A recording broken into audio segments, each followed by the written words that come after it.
Hello, it's Giles here from 101 Part-Time Jobs. If you like what we're doing and you'd like to support us, you can. For £1, £4 or £10 a month at our Patreon, patreon.com/101 Part-Time Jobs. You can help support our independent production. We are so happy with the way this is going. We appreciate all of you listening and watching our episodes. So thank you for being here. If you'd like to take it that one step further, you can. That's at patreon.com/101 Part-Time Jobs. Cheers. This episode is brought to you by Prime. What if you had one more chance with the one that got away? Sam, you came home. Based on the best-selling novel from Carly Fortune. Every Year After follows childhood friends Sam and Percy as they reunite in the dreamy, nostalgic lakeside town of Barry's Bay. love can be hard to find. So if you're lucky enough to find that person, never let go. A second chance at first love. Every Year After. Streaming June 10th, only on Prime. Study and play come together on a Windows 11 PC. And for a limited time, college students get the best of both worlds. Get the Unreal College Deal. Everything you need to study and play with select Windows 11 PCs. Eligible students get a year of Microsoft 365 Premium and a year of Xbox Game Pass Ultimate with a custom color Xbox wireless controller. Learn more at windows.com/student offer. While supplies last. Ends June 30th. Terms at aka.ms/collegepc. 101. Amazing to see you again. Round two. And it's like the classic jump. It was the forum at Christmas. Yeah. And now it's the academy. Doesn't feel like 6 months, does it? No, it does not. You know, I imagine you've probably been thinking and talking about this a lot, but like, how do you like reflect on time passing and kind of trying to be in that moment when it's happening, when you're looking at the whites of people's eyes in the crowd? And then, you know, having that like real special occasion, that moment on stage, and then the next day going back to being like human, you know, like a human being where you're like, I can't find where to find coffee, you know, how's that kind of realized itself for you? That's fucking hard. Yeah. I thought it would get easier. Yeah, and it's actually not. It's gone the other way, just by virtue of the how the band is doing. Like, I feel like that's probably the most difficult part of it. Like, now is like finding a stable position to stand once you come off stage, and once January and February, especially when it's quieter, and like obviously, especially in Ireland, things have ramped up significantly, and we're in a position now where it's like, you know, you go out and everyone loves to see you coming, and it's all very positive, and no one ever would, it would never be a negative thing. But yeah, it can be hard to keep your feet in the ground, I guess. But like, especially when we're on tour and you come to these places and you're standing on the stage in Brixton and you're just like, oh, what is happening? Like, yeah. The way that we read about bands and artists, like the velvet curtain has been pulled back on the way things exist. Like it's a double-edged sword. You know, what are some new feelings that you didn't expect to feel? I think I'm more nervous now than I have been at the very start. You think you get more comfortable on stage, and part of me isn't. For some reason, it's like it's going the opposite way. It's like as it gets bigger, I get more nervous. And I've talked, like a lot of artists have talked about how like, oh, you get to a certain point and the crowd just doesn't feel like it's there anymore, and it's more difficult in front of 10 people. And I don't know. Part of me agrees with that, and part of me doesn't. I'm like, part of me is very jittery before gigs of this size now, which is something I definitely thought would go the other way. I thought. What do you think that is? Where does that come from, do you reckon? Oh, it could come from anywhere. I don't know. I'm not sure. I'll answer that next time when we do episode 3. Do you know, I get nervous when I'm seeing a friend who I haven't seen in a while, or even like if I'm going to the pub, you can get nervous. You get the butterflies. Yeah. This is not a normal thing to do. So I think that there is no normal reaction. You know, and different nights, like it's the saying, it's like some nights it takes more out of you than others, and some nights it's like a bigger crowd, or even like there is no normal to it, I guess. And you lads seem smart. Have you got some good people around you? You got some good friends, you know, like good communication and that stuff, because you got to be protected, you know. Yeah. That's the most important thing. Thank God, we always say this, but thank God we have each other. Like in the most genuine of senses. It's like, I can't imagine going through this and like as a solo artist, especially when people have enormous levels of success, and it's worldwide and that kind of a thing. Like the level of psychological pressure on people, just scandalous. And then you see people who are like, maybe they do something stupid or they make a mistake, and all of a sudden people turn against them, and they're like, oh, you're not the person I used to be, or I thought you were, and blah blah blah, and that kind of thing. And you see it all the time. And before, when we were looking at stuff from the outside, it would always be like, oh well, sure, look, the success got to their head or whatever, and maybe that happened. But equally, it's like the sheer stress and the sheer pressure of, like, you get somewhere and you get a modicum of success, and then all of a sudden you're like, well, I have to stay here. And everyone you meet, all your friends and everyone back home, is always like, oh geez, it must be great, it must be fantastic, you're doing brilliant, you're doing great. And yeah, it can be that part of the game then is just trying to make sure, or trying to find ways to make yourself realize that it's just a bit of a laugh. I remember seeing that George Ezra documentary. It's a great doc where him and his mate go camping. Yeah. And he talks about a moment when he got to like number 1 in the charts, but he was at a hotel car park by himself being like, I got no one to celebrate with. I've got no one to like have a Foster's with right now. So, and like, you only need to look at your videos for like a second to feel that emotion and feel that togetherness of the gigs. Yeah. You know, and to have that together as well must be sick. They're not the worst. No, not the worst. Definitely not the best. I mean, you know what you say about confidence, and what you say about, like, you know, there's a lot of, you know, I think now's a pretty hard time to be a young person. We're still young, right? You know, it's difficult, and this comes out in your tunes, right? I don't know, especially in Ireland. I mean, these stories are coming out now of things that would happen 10, 20, 30 years ago, how, you know, the economic situation in Ireland has been and is so difficult, how mental health and, say it, you know, suicide has been huge in Ireland. I mean, have you found what you're writing about, is all that in your world that you're writing about? I mean, I love that new tune. We'll talk about it in a sec, but that tune that you've been putting out, you know, teasers of. I mean, I guess that's the question, is like, you know, is all of that, is that world that you know, culturally, I mean, these are big ideas, right? But do they come into the lyrics specifically? Definitely. I think that's no matter what you do, everything you think about filters into the songs. And the more you can filter in, the more people respond to it. Like people constantly talk about like the crisis of meaning, I suppose, in people's lives, and the idea that, you know, things were simpler 100 years ago and people could just, the path through life was much more defined, and it's the what is it, the problem of having so much choice in life is that you have to choose something and you have to live with that kind of thing, and oftentimes it's not what you want or it's not what you expect, but like, yeah, that is life, and things are hard. Things feel particularly hard now, just with everything going on. But maybe that's why music is more important than ever, you know. And like, you go to a lot of these gigs, and a lot of these, there is a religious element to it. Like, almost, it's 100%. It's mad when you're standing, even when you go into like you're standing on stage there, and there is just something really kind of I don't know, mad. And then some people are able to like dip into that thing, like I know like Aurora or Florence and the Machine and Hosier, like those characters and those identities where it's like they are almost religious characters when you see them on stage, and you're just like, I've had a couple of, like, I remember being at Mumford gig in Dublin, their Delta album release, and just standing there being like, whatever they're writing about, it's like, I don't know, like, it's impossible to even describe it, like, at certain points.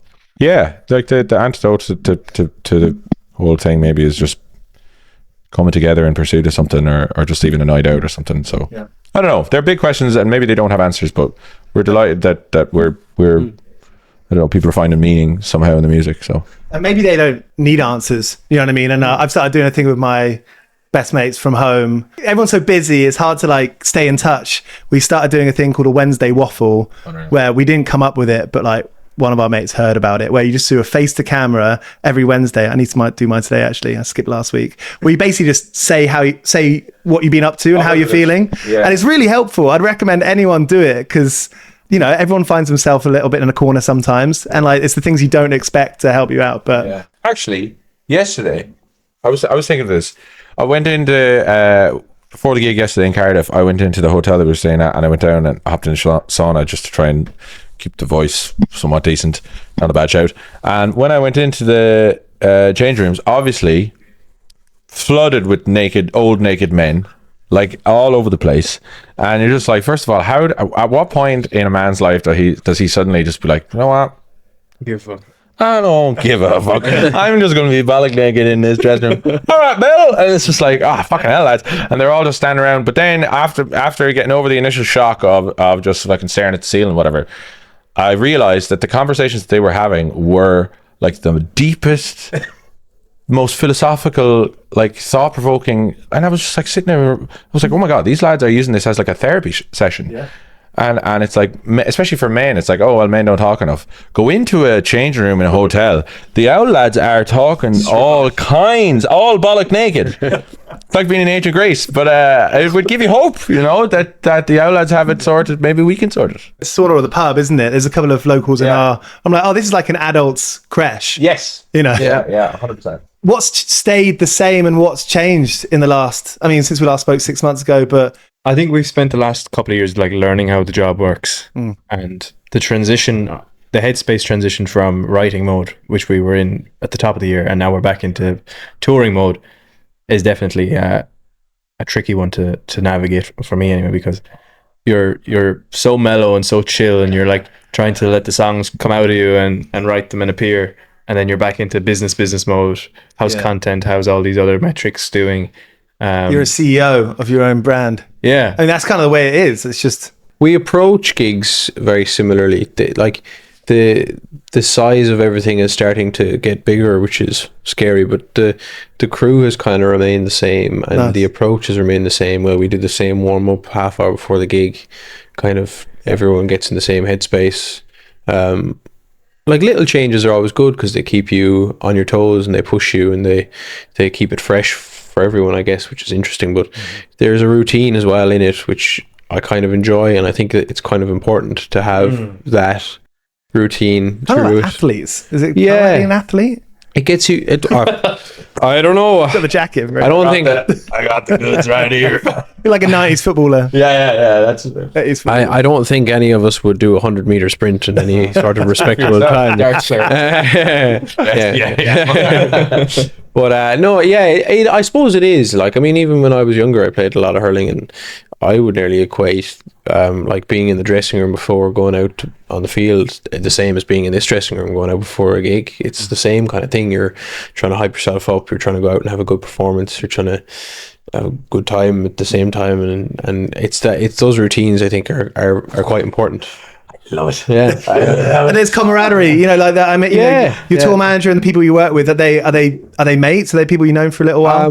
They are now. The crew, like, I suppose expands slowly, but we've had the same kind of crew now for at least a year. Yeah. And I would be very happy to call them all good mates. There is some top level abuse being thrown around at this point, but I mean, it's all in good faith. Like we're always talking about this, but it's like, who goes into music? You know, the nut jobs, all of the people that you're just absolutely off the walls. They all end up in music somewhere. The lads on stage are obviously the worst of them, but it's so funny that like all the friends we've made are just, there's so many characters everywhere you go, and as you tour around and as you see more of the cities and the places and the gigs, like the same kind of people, it's quite a small community. So there is that sense that it's like, it's so, I've that part of it in the last 6 months where you kind of come back to these places, you meet people again, and you're coming back in, especially when you've been writing for a while. It's class. It's like you're saying, going meeting old friends. It is that thing, and it's everyone kind of getting together, and it's dusting the cobwebs off. Like when you're on tour, like you're like a tiny little community going around, and you get so trained into everyone else and their movements and what they're up to, and like it's a big routine. Like, I mean, every morning we wake up and our tour manager says something borderline abusive, but we all piss ourselves laughing because we expected, like, he's built this up now that we know that it's all he's made his bed. And we'll wake up in the morning and Joe, our bass player, will have in the group chat by the time everyone wakes up a really good coffee place to go to. If anyone wants to go for a coffee, there you go. It's probably an hour walk away, but it's worth it for the good coffee. 4.5 stars. All those things, like they evolve over time, but they are so important. And I think like as the gigs get bigger, they're going to remain the same. Yeah. And I love that, to be honest. Most of you watching or listening to this will know someone, if it's not yourself, who plays in a band, puts out music, and are sometimes confused about the way it works. Well, DistroKid is here to help. Now, as well as being able to put out your music, you can get your t-shirts printed there. You can create a merch store in minutes, no upfront costs. DistroKid takes care of all the printing, shipping and support, so you don't get waylaid by the logistics, and you can focus more on writing and putting out good music, right?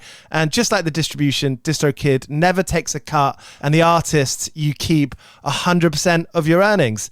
It's that simple. Head to distrokid.com/direct. Select the type of products that you want. You can get mugs, shirts, tote bags, and then pick up your album artwork and the price that you want to sell your merch for. Head to distrokid.com/direct. I mean, by the time this goes out, there will be a new track out. We don't know what it's called yet, but you've been teasing it on Instagram, and it's an absolute belter. It's got banging rhythm to it.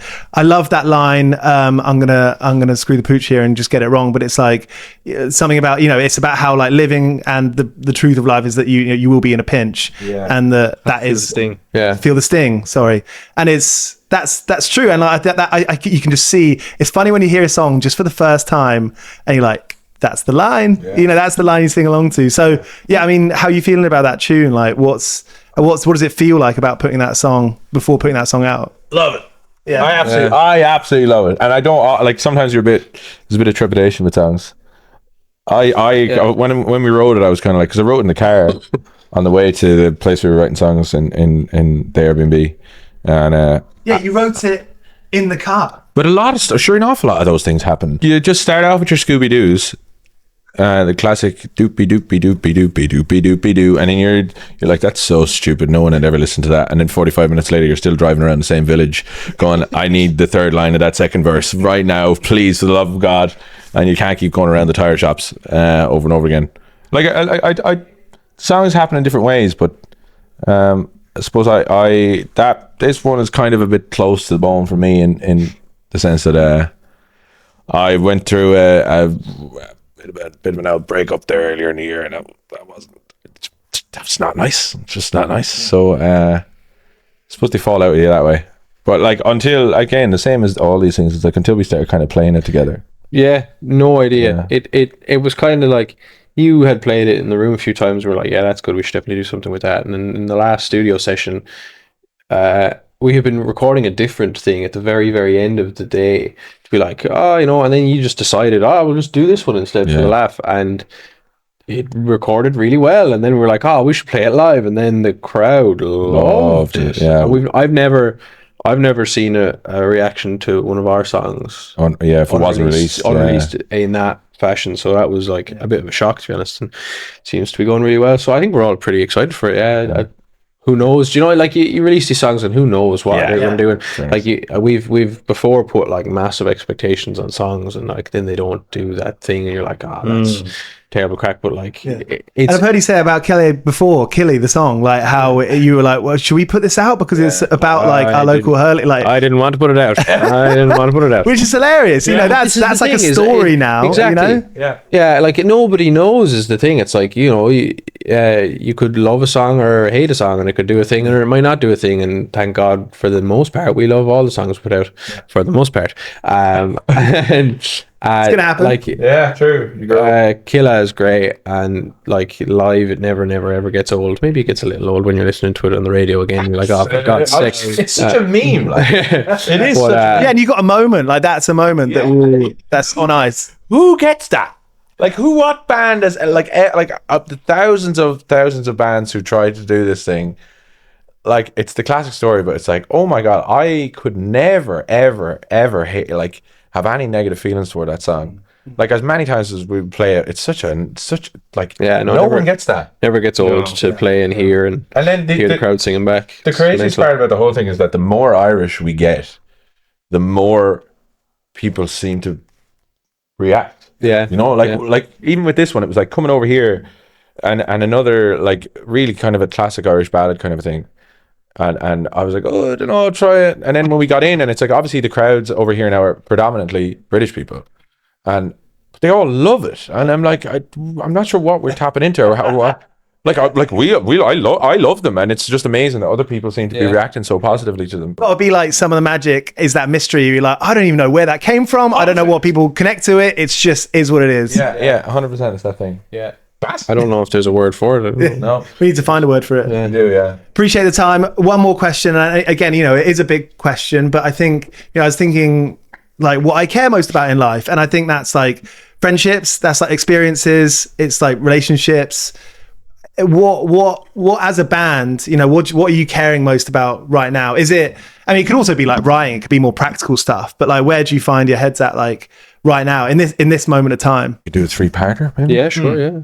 I think that the most important thing for me right now is maintaining the relationship between the three of us, because if that's not solid, nothing else works, and someone said to me before, it's like, it's all fine until it starts going well, and then all these different things start happening. It's like, you need to make sure that the relationship between the three of us is healthy. So like, as long as we get that right, I think the songs will, if we're having fun and we enjoy being on stage and enjoy having it, That's how we got here. Yeah, 100%. So like, just that, I suppose, making sure we're all sound with how it's going and how we're all feeling. That's one of the jobs of being in a band, isn't it? 100%. 100%. If you don't have that, you have nothing. Like, I guess as it gets bigger, more voices kind of come along and things start to change a little bit, and more opinions start coming in, I guess. And I think having confidence in what we're doing is quite important. So I think I've been working a lot on that. Yeah. I'm trying to be confident in what I'm doing and know that even if someone has an opinion, it was the three of us that got there. And it's like trust your intuition. Yeah, trying to maintain that again, because as it grows and gets bigger, just more people, more voices, more things going on from the outside, and like not all bad. Like some of it can be great, and like listening to it to an extent can be good, but trying to maintain that confidence in your own ability and opinion, and that's a big one for me right now. So I think some of those like best ideas where you like, I came up with that when I wasn't even thinking about nothing. I was looking at a squirrel or something. I've come to really value family. I'll be the first to say that my family's opinion of us starting the band has changed drastically over the trajectory of things, but and when we were busy on the road starting touring and stuff and festivals and stuff, it was almost a flex to be like, oh, I can't make that, I won't be back for that kind of a thing, and that kind of felt cool sometimes to say. But now it's kind of the opposite, and it's a negative impact, and you're missed at home, and you should, like, I feel like I should be at home a little more, and it's almost regretful. Everyone's so excited that we're doing as well as we're doing, but like, to maintain those relationships as well as the relationship between the three of us is super important. And maybe it's also a symptom of us pushing on, and my parents are pushing on as well. No offense, but that's just life, and things happen at home. You want to be around to see them. You want to remain a part of their lives and things, so that's something. Eddie, Owen, Fitz, appreciate the time. Thank you so much. Thank you very much. So there were the lovely chaps of Kingfishr here on 101 Part-Time Jobs. They've got an excellent new single called The Sun Will Never Settle. Absolute belter. They put out Halcyon, their debut album, at the end of last year, and it's just been lit alight, hasn't it? All those gigs they've been playing are just bonkers. They're doing 2 sold-out Belfast SSE arenas this week, 2 in Cork in the stadium there, in the ground there. This band is something special. It's great to have them on the show, and we're going to do another one, I think. If you didn't listen to the first one, by the way, we did that in December 2025 or maybe January. You can go back on the feed and find that. Recent episodes aside from that on 101 include Emma Doran, Stuart Lee, Broken Social Scene, and coming up we've got Freddie Meredith, Rat Boys, Sublime. I spoke to Jacob Noel when they played in London. That's a fun one. If you want to get these episodes through, you know how to. Click subscribe. Cheers. Ryan Reynolds here from Mint Mobile. I don't know if you knew this, but anyone can get the same premium wireless for $15 a month plan that I've been enjoying. It's not just for celebrities, so do like I did and have one of your assistant's assistants switch you to Mint Mobile today. I'm told it's super easy to do at mintmobile.com/switch. Upfront payment of $45 for 3-month plan, equivalent to $15 per month required. Intro rate first 3 months only, then full price plan options available. Taxes and fees extra. See full terms at mintmobile.com. Hello, it's Giles here from 101 Part-Time Jobs. If you like what we're doing and you'd like to support us, you can. For £1, £4 or £10 a month at our Patreon, patreon.com/101 Part-Time Jobs. You can help support our independent production. We are so happy with the way this is going. We appreciate all of you listening and watching our episodes. So thank you for being here. If you'd like to take it that one step further, you can. That's at patreon.com/101 Part-Time Jobs. Cheers.